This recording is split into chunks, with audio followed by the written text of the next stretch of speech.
নমস্কার বন্ধুরা, অন্নপূর্ণা কিচেনে স্বাগত। আপনারা ভালো আছেন? আজ বৃষ্টির দিনে আজ হাঁস ডিমের ঝোল বানাবো, দেখতে থাকুন। ডিম আলু আমি আগেই সেদ্ধ করতে বসিয়ে দিয়েছি। এবার নুনটা দিয়ে দেবো, একটু নুন দিয়ে দিলে হাঁস ডিম তাড়াতাড়ি ছেড়ে যায়। মুরগি ডিমের যেমন খোসাগুলো তাড়াতাড়ি ছেড়ে যায়, কিন্তু হাঁস ডিমের তেমন তাড়াতাড়ি ছাড়ে না, ওই জন্য একটু বেশি করে নুন দিয়ে দিতে হয়। নুন দিয়ে ডিম আর আলু সেদ্ধ করতে বসিয়ে দিচ্ছি। এবার ঢাকা দিয়ে দিলাম, ঢাকা দিয়ে 5 মিনিট রেখে দিই। দিনের বৃষ্টি দেখুন, 3 দিন ব্যাপী বৃষ্টি হচ্ছে। চারিদিকে দেখুন কেমন বৃষ্টি দিয়ে হচ্ছে, দেখতে পাচ্ছেন আপনারা। দেখুন জলটা দেখুন, আর 2 কিলো দিয়ে 5 মিনিট পর চলে এসেছি।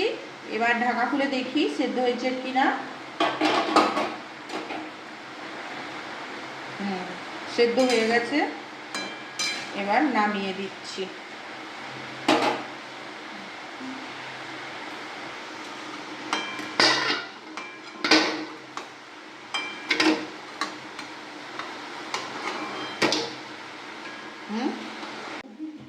ডিমের ঝোল বানানোর জন্য কড়া বসিয়ে দিয়েছি, এবার তেল দিয়ে দিচ্ছি কড়াতে।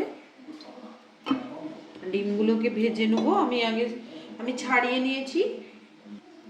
ডিমগুলো ভাজার জন্য যাতে একটু হলুদ হলুদ হয়, তার জন্য তেলের উপর একটু হলুদ দিয়ে দিচ্ছি, একটু সামান্য।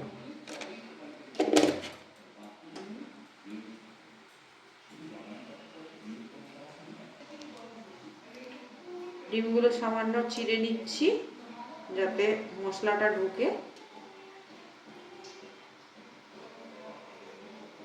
খুন্তি করে চিড়ে নিচ্ছি, না হলে আবার চাকু দিতে হবে।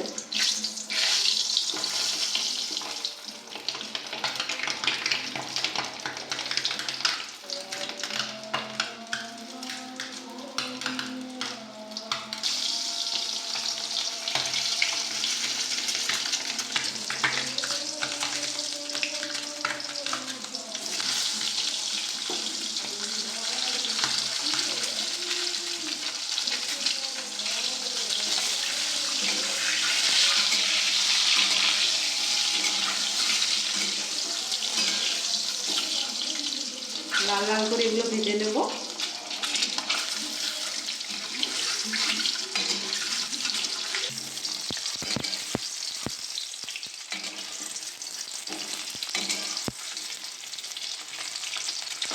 ডিমগুলো লাল লাল করে ভাজা হয়ে গেছে, এবার তুলে নিচ্ছি।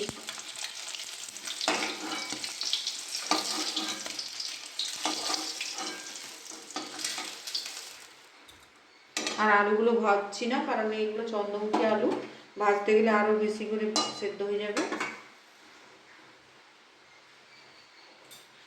দারচিনি দিয়ে দিলাম। মাছের ঝোলই হোক, ডিমের ঝোলই হোক, দারচিনি দিবেন, ভীষণ সেন্ট হয়। একটু লবঙ্গ, গোটা জিরে,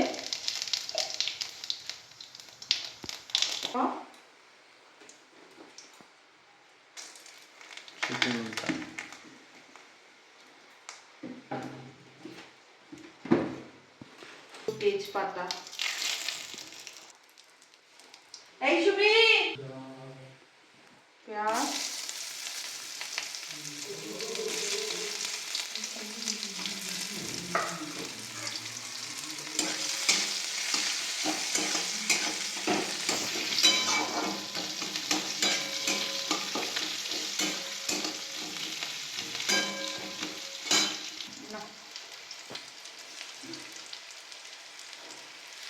দিয়ে দেবো নাকি?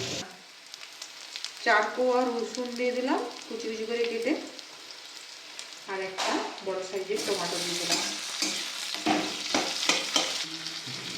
নুন দিয়ে দিলাম 1.5 চামচ, হলুদ দিয়ে দিচ্ছি 1 চামচ, একটু জিরে গুঁড়ো দিয়ে দিচ্ছি প্রায় 1 চামচের মতো, কাঁচা লঙ্কা দিয়ে দিচ্ছি 4টে,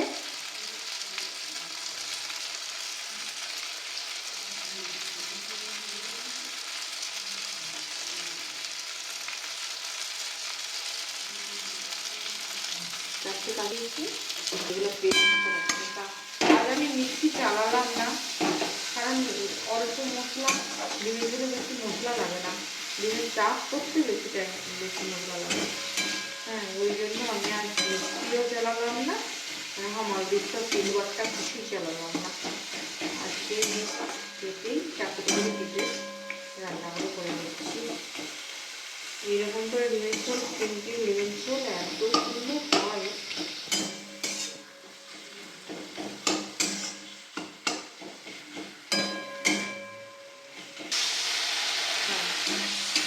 একটু জল ঢেলে দিলাম এগুলো সেদ্ধ হওয়ার জন্য, তারপর কষবো। জল দিয়ে ঢাকা দাও, ঢাকাটা 1 মিনিটের মতো। 1 মিনিট হয়ে গেছে, এবার দেখি। এইভাবে খুন্তি করে একটু পেস্ট করে নেবো, কারণ আমি যেহেতু মিক্সি চালাইলাম না, মিক্সি না চালালেও খুব সুন্দর পেস্ট হয়ে যায় এটা।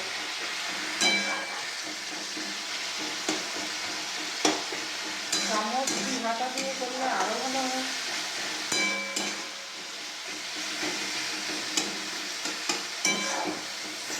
পুরো পেস্ট।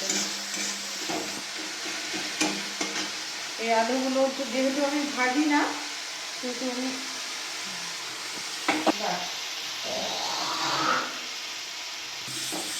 মশলাটা কষানো হয়ে গেছে ভালোভাবে।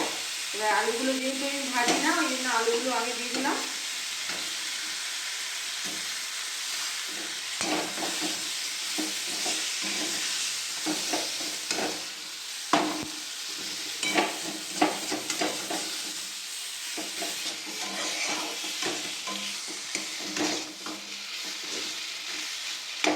ভালো মতো কষানো হয়ে গেছে, আলু আর মশলাটা একদম চটপটা হয়ে গেছে, ভাজা হয়ে গেছে। এবারে জল ঢেলে নেবো।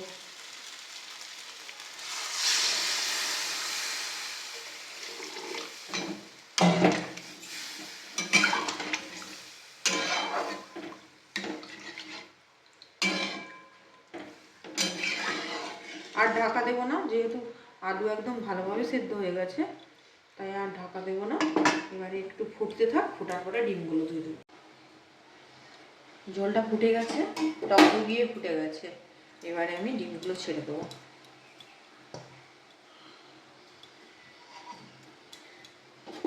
ডিমগুলো সাথে ফুটতে থাক, 2 মিনিট ফুটুক, তারপর নামিয়ে নেবো।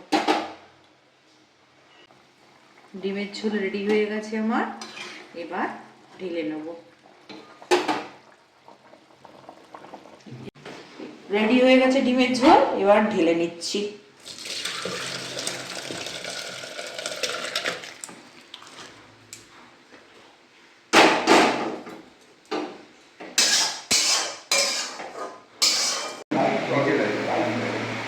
কিরে, কেমন হয়েছে ডিমের ঝোল? হাঁস ডিমের ঝোল আমরা আগে দিয়ে এটা শুরু করে দিয়েছি। সুন্দর হয়েছে, থাকতে পারিনি, আর মাছের তেলটাও সুন্দর হয়েছে। আচ্ছা।